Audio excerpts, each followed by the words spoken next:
अस्सलाम वालेकुम नाज़रीन, मैं आपका मेज़बान आसिफ अंसारी। आज मैं मौजूद हूँ कराची प्रेस क्लब पे। आइए मज़ीद चलते हैं, आपको वीडियो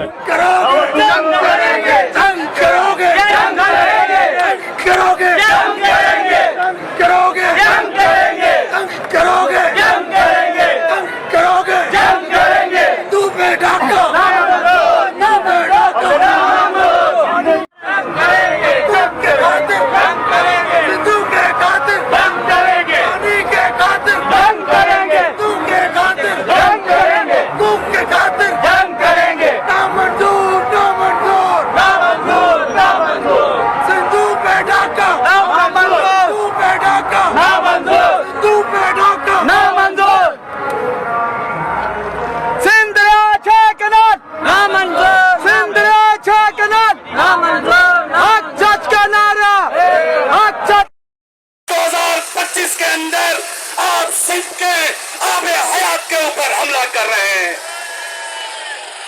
मैं तमाम दोस्तों को कहता हूं, अपनी अपनी पार्टियों के झंडे और अलम बुलंद करें कि आज ये मैसेज जाए कि सिंध के मुखलिस और वफादार यहाँ खड़े हैं और सिंध के गद्दार उस गुंबद वाली आपके पैसों से बनी हुई उस बिल्डिंग के अंदर है जो सिंध का सौदा करने के लिए पीछे नहीं हटते।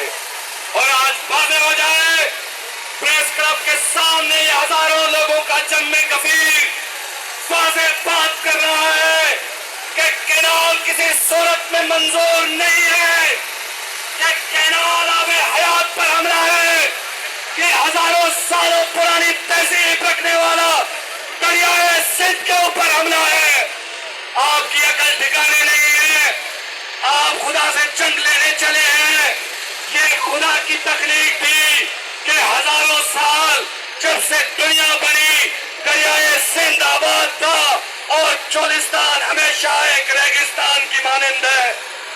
आज आप चोलिस्तान आबाद करने जा रहे हैं मगर सिंध के लाखों लोगों की आबे हयात छीन रहे हैं। झंडे थोड़े नीचे करें, मीडिया के माइक में आगे वाले इस्लाम मलिक साहब कैसे शुक्र, आप बताएं। ठीक है, आज क्या कहना चाहेंगे? माशाल्लाह आवाम का रश मौजूद है, कराची प्रेस क्लब पे एहतजाज हो रहा है, क्या कहना चाहेंगे? देखिए, सिंध के हकूक़ पर ढाका डाला जा रहा है। पानी कराची और बाशमूल सिंध में पहले ही नहीं है, उसका रुख किसी और जगह पे मोड़ के और किनारे बनाना गैर कानूनी और गैर अखलाकी अमल है। पहले भी जो कराची है उसके अंदर पानी नहीं आ रहा। आप देखें कोरंगी, लांडी, मलिर, शाह और ये इस तरह के कनाल बनाने के बाद जो है पानी जो है बिल्कुल ही शॉर्ट हो जाएगा और जो ज़मीनें हैं वो भी बंजर हो चुकी हैं। आपको पता है, सब सोइल कर करके सारा पानी निकाल लिया।